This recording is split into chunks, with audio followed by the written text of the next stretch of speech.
She put the stack at the other edge of the table. "Would you rather have all cash or bank accounts or both?" My heart began to beat. She was where the money came from. "You trying to tell me you're a philanthropist?"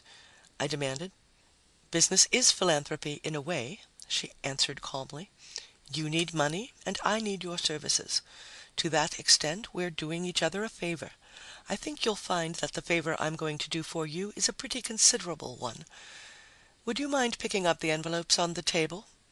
I took the stack and stared at the top envelope. May 15, 1931. I read aloud and looked suspiciously at her. "What's this for?" "I don't think it's something that can be explained. At least it's never been possible before, and I doubt if it would be now. I'm assuming you want both cash and bank accounts. Is that right?" "Well, yes, only we'll discuss it later." She looked along a row of shelves against one wall, searching the labels on the stacks of bundles there. She drew one out and pushed it toward me. "Please open that and put on the things you'll find inside." I tore open the bundle. It contained a very plain business suit, black shoes, shirt, tie, and a hat with a narrow brim. "Are these supposed to be my burial clothes?" "I asked you to put them on," she said. "If you want me to make that a command, I'll do it." I looked at the gun, and I looked at the clothes, and then for some shelter I could change behind. There wasn't any. She smiled. "You didn't seem concerned about my modesty. I don't see why your own should bother you. Get dressed." I obeyed, my mind anxiously chasing one possibility after another, all of them ending up with my death. I got into the other things and felt even more uncomfortable. They were all only an approximate fit, the shoes a little too tight and pointed, the collar of the shirt too stiffly starched and too high under my chin, the gray suit too narrow at the shoulders and the ankles. I wished I had a mirror to see myself in. I felt like an ultra-conservative Wall Street broker, and I was sure I resembled one. "All right," she said. "Put the envelopes in your inside pocket. You'll find instructions on each. Follow them carefully." "I don't get it," I protested. "You will. Now step into the mesh cage. Use the envelopes in the order they're arranged in." "But what's this all about?" "I can tell you just one thing, Mr. Weldon. Don't try to escape. It can't be done. Your other questions will answer themselves if you follow the instructions on the envelopes." She had the gun in her hand. I went into the mesh cage, not knowing what to expect and yet too afraid of her to refuse. I didn't want to end up dead of starvation, no matter how much money she might have given me. But I didn't want to get shot either. She closed the mesh gate and pushed the switch as far as it would go. The motors screamed as they picked up speed. The mesh cage vibrated more swiftly. I could see her through it as if there were nothing between us. And then I couldn't see her at all. I was outside a bank on a sunny day in spring. My fear evaporated instantly. I'd escaped somehow. But then a couple of realizations slapped me from each side. It was day instead of night. I was out on the street and not in her brownstone house. Even the season had changed. Dazed, I stared at the people passing by.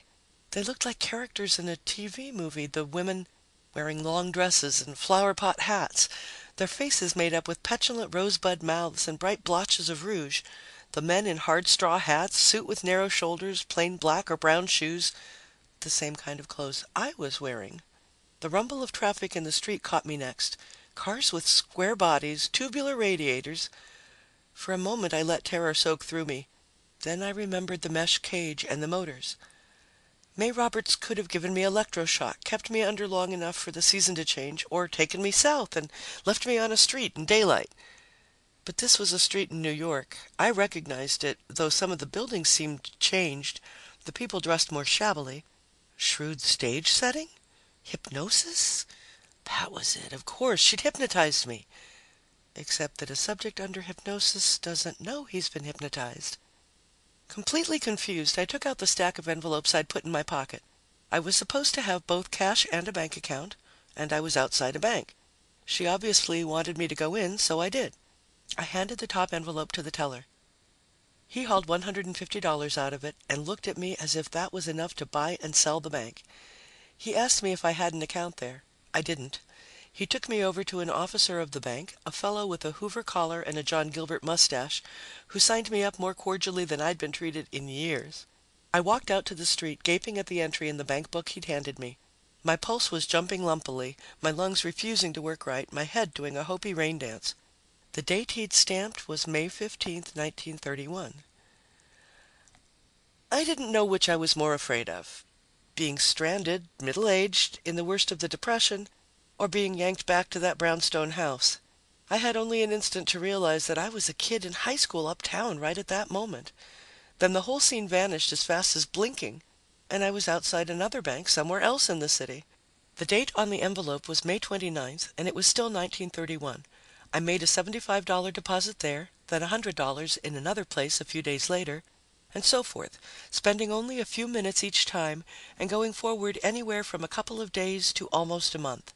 Every now and then I had a stamped addressed envelope to mail at a corner box. They were addressed to different stockbrokers, and when I got one open before mailing it and took a look inside, it turned out to be an order to buy a few hundred shares of stock in a soft drink company in the name of Dr. Anthony Roberts. I hadn't remembered the price of the shares being that low. The last time I'd seen the quotation, it was more than 5 times as much as it was then. I was making dough myself, but I was doing even better for May Roberts.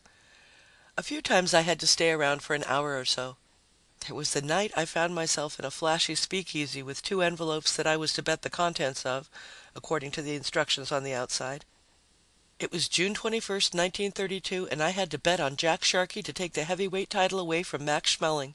The place was serious and quiet.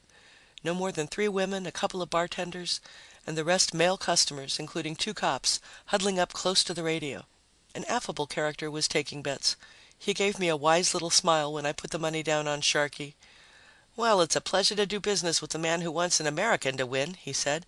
"And the hell with the smart dough, eh?" "Yeah," I said, and tried to smile back, but so much of the smart money was going on Schmeling that I wondered if May Roberts hadn't made a mistake. I couldn't remember who'd won.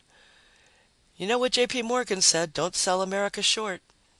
"I'll take a buck for my share," said a sour guy who barely managed to stand. "Lousy grass growing in the lousy streets, nobody working, no future, nothing." "We'll come out of it okay," I told him confidently. He snorted into his gin. "Not in our lifetime, Mac. It'd take a miracle to put this country on its feet again. I don't believe in miracles." He put his scowling face up close to mine and breathed blearily and belligerently at me. "Do you?" "Shut up, Gus," one of the bartenders said. "The fight's starting." I had some tough moments and a lot of bad scotch listening. It went the whole 15 rounds. Sharkey won, and I was in almost as bad shape as Gus, who'd passed out halfway through the battle. All I can recall is the affable character handing over a big roll and saying, "Lucky for me, more guys don't sell America short," and trying to separate the money into the right amounts and put them into the right envelopes while stumbling out of the door when everything changed and I was outside a bank again. I thought, my God, what a hangover cure. I was as sober as if I hadn't had a drink when I made that deposit. There were more envelopes to mail and more deposits to make and bets to put down on Singing Wood in 1933 at Belmont Park, and Max Baer over Prima Canero, and then Cavalcade at Churchill Downs in 1934, and James Braddock over Baer in 1935, and a big daily double payoff, Wanoa Arake at Tropical Park, and so on, skipping through the years like a flat stone over water, touching here and there for a few minutes to an hour at a time. I kept the envelopes for May Roberts and myself in different pockets, and the bank books in another.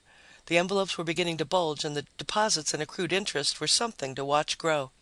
The whole thing, in fact, was so exciting that it was early October of 1938, a total of maybe 4 or 5 hours subjectively, before I realized what she had me doing. I wasn't thinking much about the fact that I was time traveling or how she did it. I accepted that, though the sensation in some ways was creepy, like raising the dead. My father and mother, for instance, were still alive in 1938. If I could break away from whatever it was that kept pulling me jumpily through time, I could go and see them. The thought attracted me enough to make me shake badly with intent, yet pump dread through me. I wanted so damned badly to see them again, and I didn't dare. I couldn't. Why couldn't I? Maybe the machine covered only the area around the various banks, speakeasies, bars, and horse parlors. If I could get out of the area, whatever it might be, I could avoid coming back to whatever May Roberts had lined up for me. Because naturally I knew now what I was doing.